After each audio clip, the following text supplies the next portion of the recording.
give them something called like a bypass protein.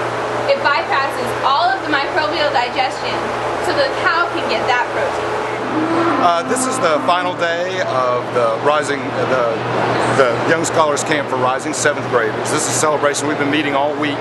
So these kids are getting ready for their next year of science, which includes biology. So this is a trip to the Berry College Dairy where they're getting to see a lot of stuff that they've studied all week in different ways. I learned how to dissect things and just do a lot of good stuff like human bodies, like brain, like the esophagus and some other stuff. We do this. This program is 4 years old. It exists for different grades inside of Rome City schools. It's a way for kids to get really excited about science, to preview their content for the next year, and also these kids begin to meet their peers that they're going to be with as they grow older and go to Rome Middle School and Rome High School.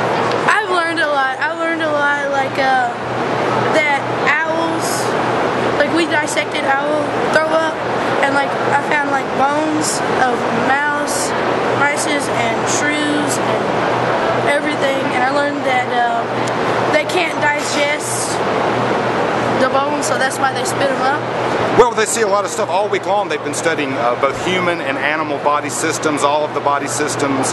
They study biology from the cellular level up through tissues, organs, and organ systems. So they, as 7th graders, they will study digestion, circulatory systems, reproduction. So they also study the transfer of energy through the food chain. So what's really great about Berry working with us out here at the dairy is that they're going to get to finish up their trip with some milk that came from these cows, that came from this grass, and so they can study the transfer of energy all the way through. I've learned